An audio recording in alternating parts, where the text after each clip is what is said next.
Stop playing small. Beloved child of the Most High God, stop playing small. Stop making excuses. I come in love and I speak this to encourage your heart, but sometimes we need to address the hard truths. Stop playing small. As a child of the Most High God, you have so much. Oftentimes, you may think that you're waiting for God to open a door, but maybe sometimes us waiting on God to open a door is a cop out. It's an excuse for us to stay small. It's an excuse for us to stay stagnant and remain in a place where God has long progress us to move from. Beloved, maybe you're believing God for bigger open doors, yes. But do you know that right now you have what you need for this level? Don't let what you're expecting to happen in the future to rob you of what you're supposed to be doing in the current. I said something right there, and I pray that you catch this revelation. Just sit and take time and analyze your life. Look over your life. Look at the areas where you are making excuses, the areas where you are allowing the past to rob you of your present or your future, the areas where it feels like you're looking for help, you're looking for something to happen, for a door to open, for someone to recognize you, for you to get this tool, this resources and that. But all of that, oftentimes it may be a cop out. That's not the real reason why you're not moving forward.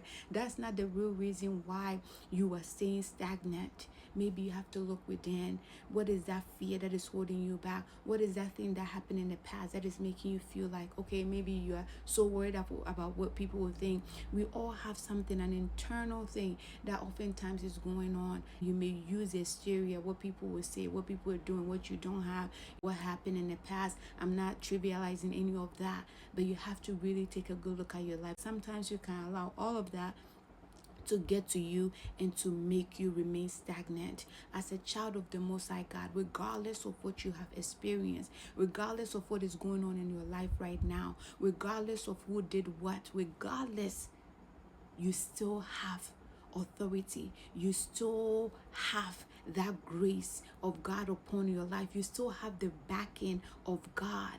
So you are not small, you are not limited. And so I pray, I'm just going to keep going and going till it's 6. And whoever this is for, I pray you receive it. It's not for everyone, but you that have been playing small, you that have been selling yourself short, you've been making excuses, you've allowed fear to stop you, you have allowed your past to stop you, maybe past failures, it looks like you failed, so right now it feels like you can't make it. And even when God is sending you help, you're crying for help, but God is giving you help. God doesn't always give us all that we need. It will even crush you.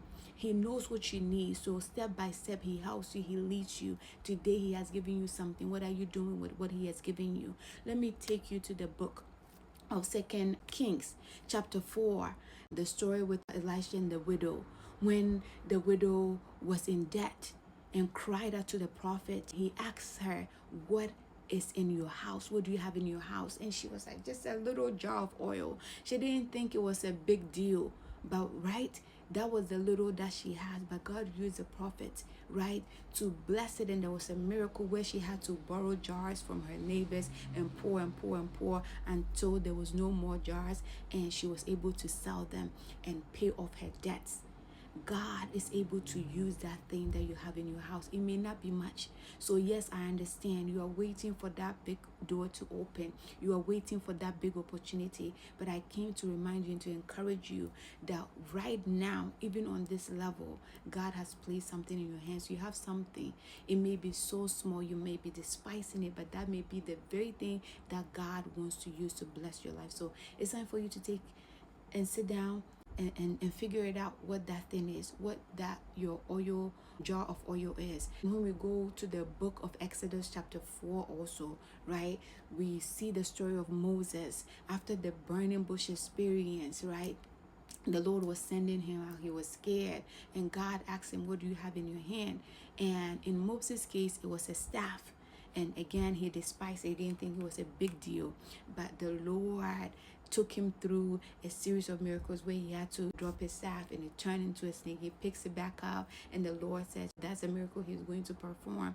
God is in the business of using what you have in your hand, what you have in your house, no matter how little it is. Maybe you are so used to it, you're just so familiar, right?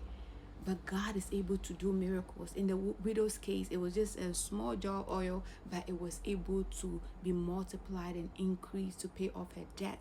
And in Moses' case, it was just a staff. He didn't think he would be able to come alive and turn into this, right? But the Lord was using it. So there's a message in it for you and I today, in this season and in this hour, that God is in the business of using what we have in hand. So beloved, the invitation is for you to sit down with the Lord. Look over your life. Look around you. What do you have? What talent, what skills, what qualification? What has God entrusted you with? It may not be big. Don't be so focused on the big thing that you lose the little.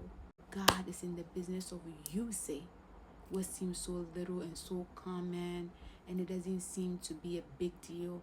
If you really sit down and allow the Lord to open your eyes, you will trust him with what you have in your hand. You will trust him. If you will trust him with what you have in your house, God will surprise you.